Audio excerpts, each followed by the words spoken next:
News time, 7 minutes after 8 o'clock on this Wednesday.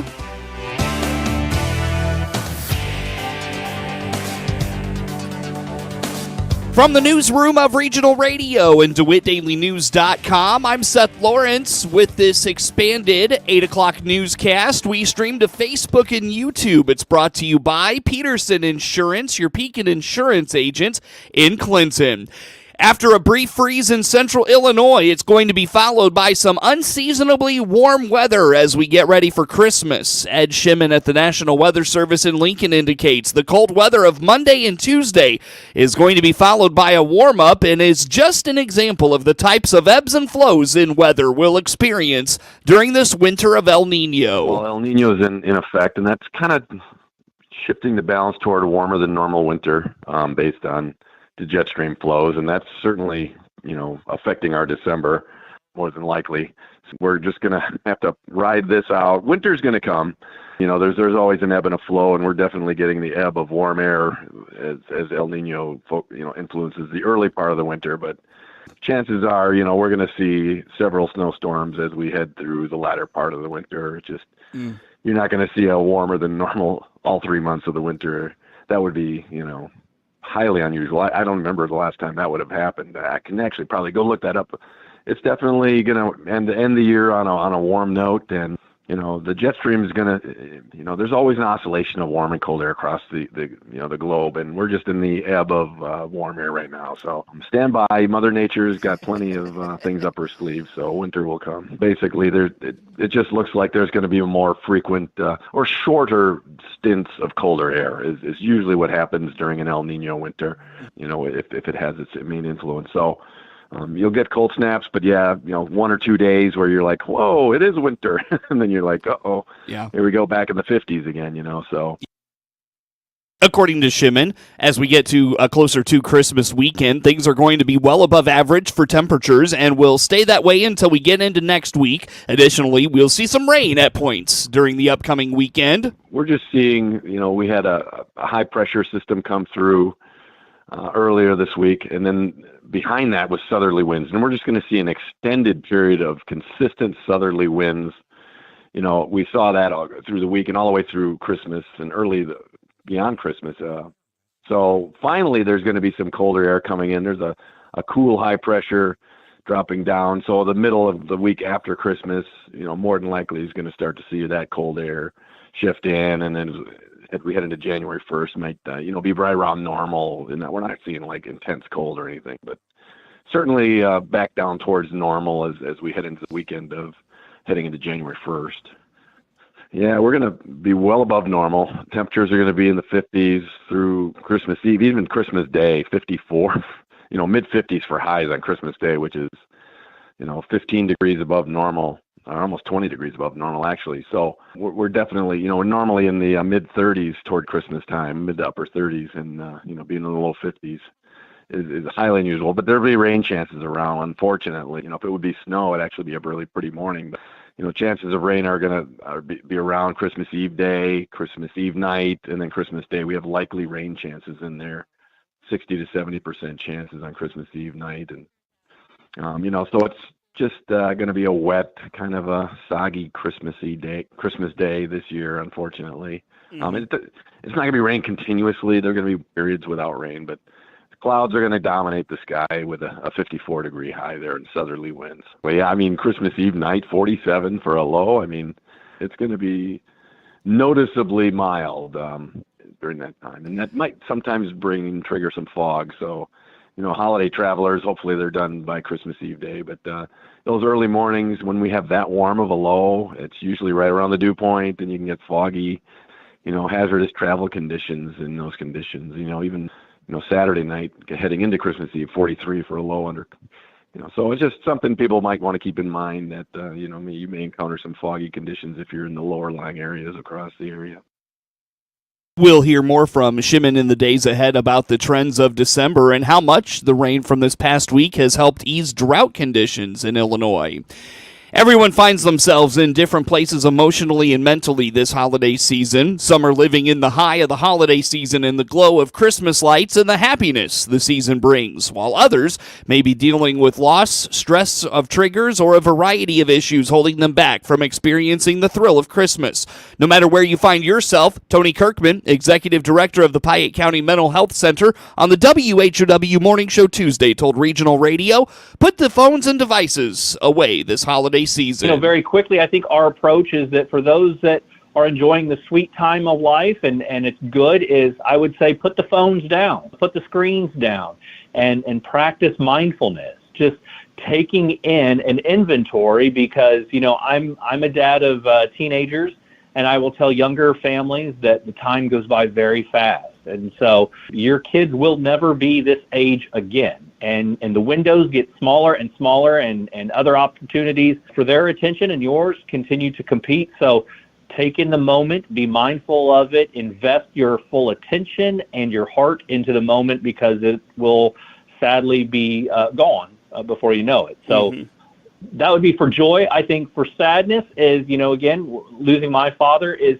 I understand that if I don't address that loss or that mourning, it could creep into my opportunities for joy. And so, as strange as it sounds, I schedule a time about a week before to grieve and to acknowledge the loss, to hopefully put it in its proper context, to remember fondly of the good memories, and make commitments to how I can live a life that's honoring and appreciated, by my lost ones. I would say the same thing for people who have lost, moms, dads, uncles, brothers, sisters, best friends. It's important to acknowledge the loss, but it's also important to live a life of meaning. And so I think if you had people that you've lost that truly love you, they would want you to continue to live a life that's full. And so how do you live a life that is honorable or respectful of their desires for you? Kirkman encourages, if you're not a fan of conflict over the holidays of things like politics or religion, find common ground in other areas, like talking about family happenings and the blessings we're experiencing. And then finally, for family members where you're going to see conflict is, I have come up with some pre-diversion techniques of, all right, if we're going to start talking about Republicans or Democrats, how's the weather? How's the Bears? I think coming up with those diversion things, it shouldn't be about, what we're fans of or our political leanings. I mean, this is a time where we're supposed to invest into each other and be thankful that God has brought these people into our lives. So tell me about your kids. Tell me about what your plans are for next year. What's something that you're really proud of that you did this last year? Switch the conversation on things that bind us rather than things that divide us. I don't know why we have continued the false narrative that life is competition when it comes to achievements or being happy. I'm not really a big fan of, your 15,000 different Facebook posts, #blessed Christmas. Put your phone down and actually talk to the people that you're calling a blessing. Research has even shown that people have a harder time remembering events if they're taking photos of them, rather experiencing them. And so, if you're too busy trying to put the Snapchat filter on so that it looks like it's snowing in your living room, maybe you should actually give your full attention to the people that you're telling the rest of Facebook that's important to you. Kirkman offers the question, if you're taking a lot of pictures for the holidays, are you taking them for yourself or are you taking them to showcase to others? The holidays are a time when domestic violence victims can be most at risk, as there's annually a spike in domestic issues. That's why Andrea Coker, Director of Services at Willow Tree Missions in Piatt County, is reminding victims have a plan in place for this time of year. Like you said, Seth, it can be a really difficult time of year because stress levels do run higher. Life is a little bit more difficult. There's also kind of an expectation of what this season of life is going to look like, and when that doesn't happen, all parties involved can just not react well. So for us as domestic violence professionals, we try to have people prepared for just in case the holidays spark some behaviors that a person needs to get out of because they just aren't safe. We're not naive to think that this will be the time that somebody needs to get out for the last time, but somebody may need to be able to get out of a dangerous situation in the moment. And that's what we kind of want to talk about and have people prepared for. So if you're living in a relationship that you know could become either physically violent or verbally aggressive at some point over these next couple of weeks or anytime, but specifically these next couple of weeks, there's some things we want you to kind of already have in place so that if you have to get out fast or you need to make yourself safe quickly, you already have a plan in place, you're already ready to do it because there's likely already stressors going on outside of that. So one of the really big ones is we want you to have a plan in place of where you're going to go. That's different for every person. Some people will need to get out of their house. They'll be able to get in their car and drive to a family member's house. But already knowing where that is really important so that you can just react if you're in that situation. Other situations can look really different. It can just be that you need to get out of the dangerous rooms in your home, like stay away from your kitchen. It has a kitchen we know just has more opportunity for violence in it. There are objects, there are items. So moving to lower risk areas just within your home or even to other rooms within your home that are safer, things like that. Coker says paperwork like orders of protection or other important documents are also necessary to have handy this time of the year as courthouses are closed and if law enforcement intervention is necessary, victims will have those documents ready. Get news anytime at DeWittDailyNews.com. I'm Alex Mize, produce at Save-A-Lot in Clinton. We hope that the holidays and the new year will bring you joyful hours, pleasant memories, thoughts of friends, and much happiness. It's the season for wishing our many friends in DeWitt County a blessed holiday season. This is Seth from Clinton Save-A-Lot, wishing you the joys of Christmas and prosperity throughout the new year. I'm Dave Jackson, owner of your Clinton Save-A-Lot, hoping your family is healthy and safe this holiday season, and that the peace of the season will be felt now and in the coming year. The days are getting shorter, and as we prepare to spend more time inside, that means respiratory infections like cough, cold, fever, and the flu. Warner Hospital CEO Paul Scarron here to remind you our walk-in clinic is here to treat those respiratory infections quickly and close to home. And the best part is no appointment is needed. The Warner Hospital walk-in clinic just inside our family medicine building in Clinton can treat you for those symptoms without an appointment. Get to the Warner Hospital walk-in clinic and get feeling better fast.